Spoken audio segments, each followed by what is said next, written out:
Part 7, we're getting toward the end there. Nice. Here's some questions to ask. Ask yourself, if there were a quiz, and there usually is a quiz if you're in a class with me, if there were a quiz and you were asked to interpret a line, if the question were what happens in these two lines, what would you struggle with? What would you be thinking, oh, I hope that line's not on the quiz? If you had to paraphrase a line, where would it be hard? And let me tell a little story here. When I was in graduate school with Kenny Collins, Dr. K.K. Collins, he taught Victorian poetry and poetics, fantastic class. And he would have us every day when we got to class. He would start in one corner of the room and we would read these poems. They were often very long poetry, long poems. And you'd read a stanza and you would say, you'd read it and then say, here's the paraphrase.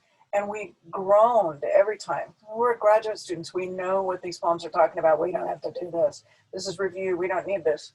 And he said, well, just indulge me. Let's keep doing it. And we should have stopped complaining at some point, but I don't think we ever did, because inevitably, somewhere in the room, someone would say, oh, I actually don't know what's happening there. So we'd say, okay, next person. And they would say, I don't know either. So we would have to figure it out. And so if you get stuck, don't feel bad. It's a thing that happens in poems sometimes. Where are you lost? And it might be from the first line, but it's probably not. It might be from the title, probably not. But if it is, that's okay. And particularly, where did things get weird? Because sometimes you're following along a poem, you're perfectly comfortable, you know exactly what's happening, and then it's as though the planet shifted and things just aren't the same anymore. Let me tell you one more Dr. Collins story. He was a gentle, kind man. And he,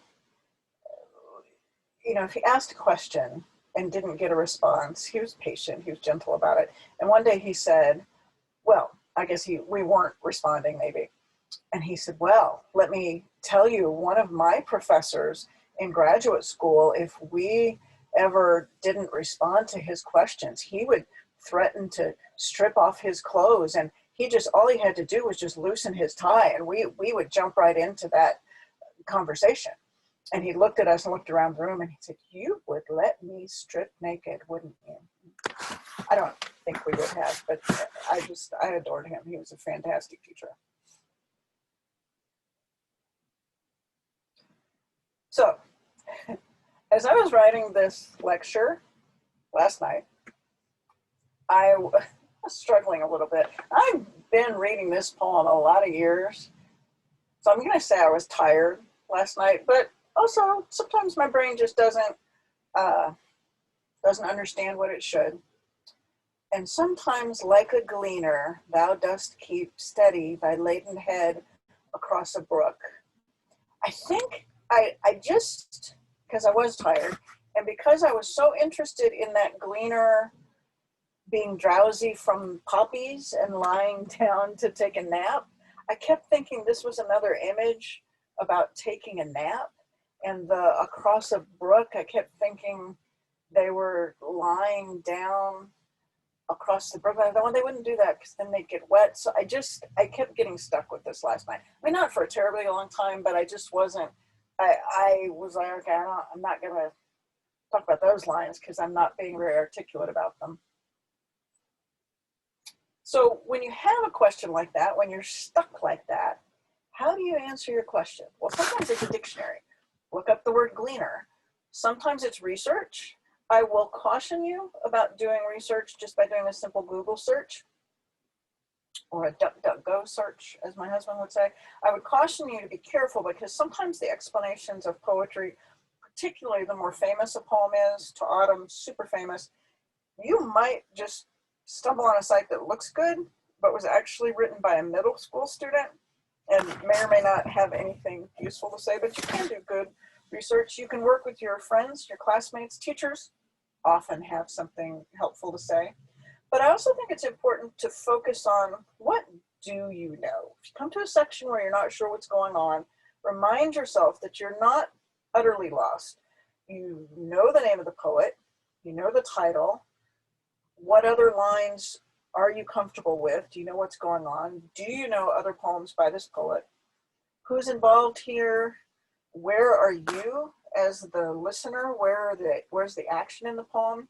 Are there particular objects that you do recognize, that you understand them? So you can list some possibilities. You can brainstorm. Don't evaluate at that moment how sensible you think your answers is. And I would even encourage you to have the courage to be silly, just to take a risk, just say something silly. So in this case, I have the answer here. Gleaner. I went ahead and looked it up. Okay, I know what it is, but maybe the answer will help. Historically, a gleaner is someone who gathers leftover grain or other produce after a harvest. And yes, I did know that. I'll show you in a moment what happens when you do a Google image search of the gleaner. There's some research here from the Poetry Foundation, which you may find helpful. But then I just went through my own questions, followed my own advice. What do I know? It's to Autumn. Who is involved? Well, Autumn, John Keats, the poet, is talking to Autumn the season, but this is the part of the poem where he's saying, you're like a gleaner. And where am I? Well, I'm watching. What objects are there? He says, laden, there's a head. And I went, what is that head laden with? Oh, the head is laden with grain. It's actually pretty simple. All they're doing is crossing a brook and they have grain on their head. And look what happens. Suspense. You'll have to come back for part 8 so I can show you the Google image search for the gleaner with the heavy laden head. It's worth it, I promise. Watch the next part. You won't regret it.